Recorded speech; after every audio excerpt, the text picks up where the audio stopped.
ప్రభు అయిన యేసుక్రీస్తు నామములో మీకందరికీ శుభాభివందనములు.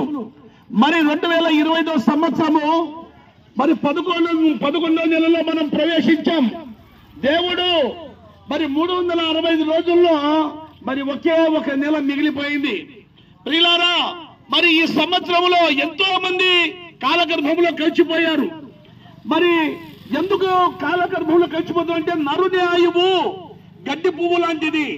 నరుని ఆయువు ఇంతలోనే కనబడి అంతలోనే మాయమైపోయే ఆవిరి వంటిదని దేవుని వాక్యం సెలవిస్తుంది.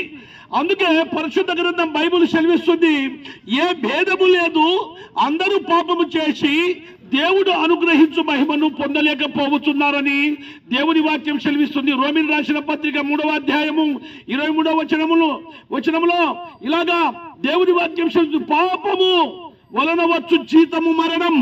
ఎందుకు ఈ 11వ నెలలో చాలా భయంకరమైన యాక్సిడెంట్ ఎక్కడ చూసినా మరి మరణాలు మనము చూడడానికి చూశాం.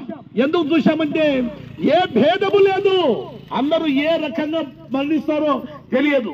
అందుకే దీపం ఉండగానే ఇల్లు చక్కబెట్టుకొని మన ప్రాణం ఉండగానే మనలో ఉన్న ఆత్మను పరలోక పట్టణము చేర్చడానికి ఇది ఒక చక్కటి అవకాశముగా మనలో కనిపించిన ప్రభు అయిన యేసుక్రీస్తు సెలవిస్తున్నాడు.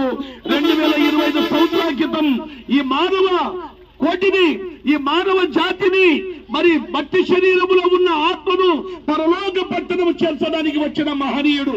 అందుకే మరి మార్కు సువార్త 1వ అధ్యాయం 15వ వచనములో యేసుక్రీస్తు ప్రభుల వారు ఈ భూమి దిగి వచ్చినప్పుడు ఆయన ఇలాగే సువార్త ప్రకటించాడు, కాలము సంపూర్ణమై ఉన్నది, దేవుని రాజ్యము సమీపించి ఉన్నది, అందరూ అంతటా మారు మనసు పొందండి. మీ ఆస్తులు మార్చుకోవడానికి కాదు, ఒకరి పేరు మీద ఉన్న మరి చేను గాని మరి ఏదైనా వస్తువులు గాని ఇల్లు గాని మరొకరి పేరు మీద మార్చుకోవడము అది వారసత్వంగా వస్తుంది. కానీ పరలోకపు తండ్రి వారసత్వం ఏమంటే నీ శరీరములో ఉన్న ఆత్మ నాది. మరి శరీరముతో మీరు చేసిన క్రియలు పాపమైనందున మరి మరణించి పాతాళానికి అగ్నిగుండానికి మీరు జారిపోతున్నారని ప్రభు సెలవిస్తున్నాడు. ఓ ప్రియ సోదరి సోదరులారా, ఎందుకంటే పాపము వలన మనం పాపము దాచుకోలేము. మనము ఎందుకంటే పాపము బయట చాలా భయంకరమైంది, చేసేటప్పుడు ఏమి కానరాదు, కానీ అది బయటపడిన తర్వాత కుటుంబాలను కూల్చేస్తుంది, అన్నదమ్ములను విడగొడుతుంది, అక్క చెల్లెలను విడగొడుతుంది, బంధువులను విడగొడుతుంది. వీడు పాపి, వీడు ద్రోహం చేశాడని మనుషుల్లో మనము అసహించుకుంటాం. కానీ పరలోకపు తండ్రి అంటున్నాడు, ఈ పాపం వల్ల వచ్చు జీతము నీ శరీరానుసారం కాదు నాయన, నీ ఆత్మకు చావు లేదు.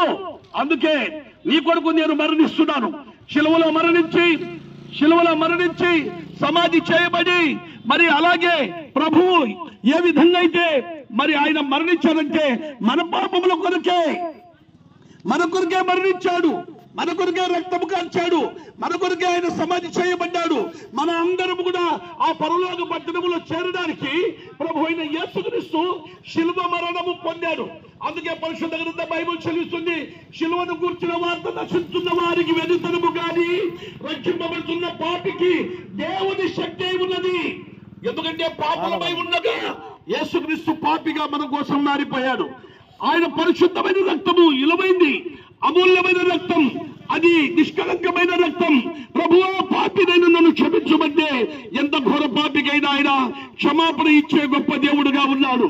నీ వెండి బంగారాలు ఇవ్వాల్సిన అవసరం లేదు, నీ డబ్బు ఇవ్వాల్సిన అవసరం లేదు, మీరు ఏమి ఇవ్వాల్సిన అవసరం లేదు. కానీ ఒకే ఒకటి, ప్రభువా, పాపినైనా నన్ను క్షమించు. ఎందుకంటే పాపులను రక్షించు క్రీస్తు లోకానికి వచ్చాడు. మనందరి వరకు ఆయన తన రక్తాన్ని కాల్చి మరణించి సమాధి చేయడం జరిగింది. ఆయన తిరిగి 3వ దినమున సజీవుడిగా లేచిన ప్రభువు పిలుస్తున్నాడు. నువ్వు ఏ స్థితిలో ఉన్నావు, ఏ పరిస్థితిలో ఉన్నా, నీవు మరి ఒక్కసారి నీ హృదయమందు విశ్వసిస్తే ప్రభువా, అవును కదా, సహోదరులు కేకలు పెట్టి చెప్తున్నాడు, మరి పాతాళం ఉంది, అగ్నిగుండం ఉంది, అక్కడ ఆరని అగ్ని, ఆరని మంటలు, ఆ మంటల్లో మరి యుగ యుగాలు కావాలి నా ఆత్మ అందుకే దీపం ఉండగానే ఇల్లు చక్క పెట్టుకో, ప్రాణం ఉండగానే ప్రభుని నమ్ముకోవాలని దేవుని వాక్యం సెలవిస్తుంది. బండి మీద పోతున్నావో పెద్దన్నా, మరి మోటార్ సైకిల్ మీద పోతున్నా, ట్రాక్టర్ మీద వెళ్తున్నా, ఈ లోకం మనకు శాస్త్రం కాదన్నా. ఓ అమ్మా, అక్క, అయ్యా, అమ్మా, మీకందరికీ మా 2 చేతులు ఎత్తి నమస్కారం చేస్తున్నాం. ఎందుకంటే పాతాళం ఉంది, అగ్నిగుండం ఉంది, దాన్ని తప్పించగలవాడు ఈ భూమి మీద ఎవరు లేరు. ఒకే ఒక వ్యక్తి, ఆయనే కాలానికి యుగానికి శక పురుషుడు, ఆయనే మరి క్రీస్తు, యేసుక్రీస్తు ప్రభులు వారు. ఆయన మన కొరకు పరలోక పట్టణములో మరి మహిమను విడదాడి సామాన్యమైన మానవుడిగా జీవించి ఆయన మన కొరకు రక్తం ఖర్చు మరణించి సమాధి చేయబడిన ప్రభు నీకు ఉచితమైన పరలోక రాజ్యం గిఫ్ట్ గా ఇస్తాడు. నేడే రక్షణ సమయం. ఆలోచించిన నరకము, అగ్నిగుండము, పాతాళము తప్పించుకొని ప్రభు దగ్గర చేరాలని చెప్తూ ఈ మాటలు ముగిస్తున్నాను. మీ కొరకు ప్రార్థన చేస్తారు మా సహోదరులు.